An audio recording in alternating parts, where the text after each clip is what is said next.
দেখুন গাইস,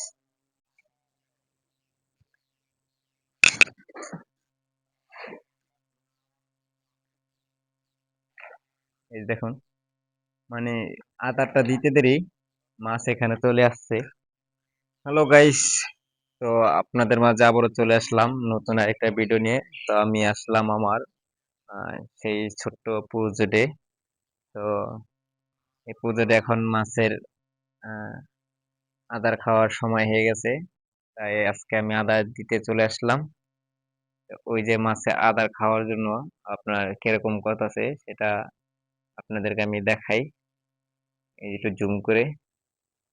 ওই যে মাছ ওইখানে আদা খাওয়ার জন্য মানে করতেছে, ক্ষুধা লাগছে বুঝা যাইতেছে মাছে।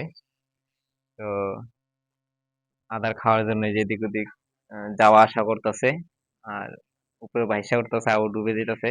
মানে ওরা আদার খাওয়ার সময় হয়ে গেছে, সেই জন্য আর কি এখান থেকে ঘোরাঘুরি করতেছে। তো আমি এখন মাছের আদারটা দিয়ে দেবো।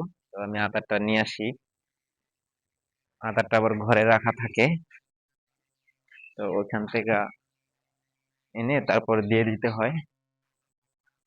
তো এই যে এই ঘর, এটা হলো ড্রামের ভিতরে রাখা থাকে আদার।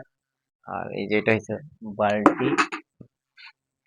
এই যে এখানে বস্তায় ভরা থাকে। এই যে এটা হচ্ছে ফিট, ভাসমান ফিট এটা।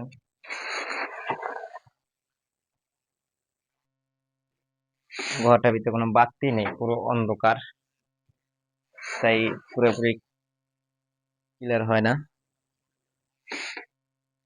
তাই প্রতিদিন এটার 1 বালতি করে ভাষ্য আদারটা দিতে হয়।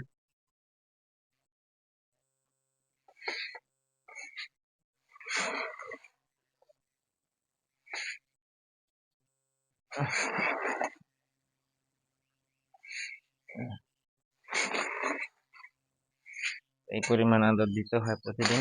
আর আপনাদের আমি কি আদারটা খাওয়াই সেটা একটু দেখাই। এই যে এটা হচ্ছে মাছের বস্তাটা।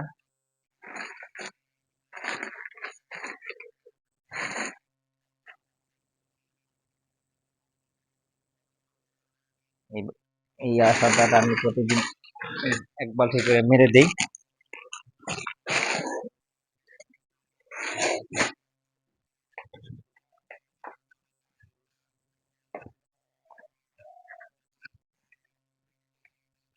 তো এখন চলে যাচ্ছে আবার প্রজেক্টে।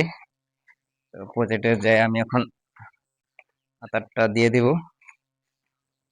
দেখি মাছে এখন কি পরিমাণ খায় আর কি পরিমাণ মাছের ক্ষুধা লাগছে। এখন গাইস,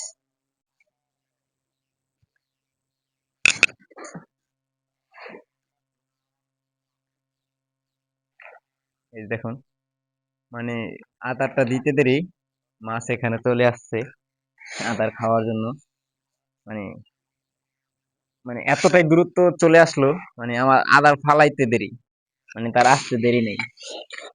মানে খাওয়ার জন্য এখানে দেখলেনই তো যে কিভাবে ঘোরাঘুরি করতেছিল। তো মাশাল্লাহ কি সুন্দর করে খাইতেছে আদার গুলো, খুব সুন্দর করে খেয়ে নিচ্ছে। আপনাদেরকে আমি একটু ভালো করে দেখানোর চেষ্টা করি। এই যে আদারটা ভাইসা রয়েছে, এখন সব আদার গুলো খেয়ে নিল।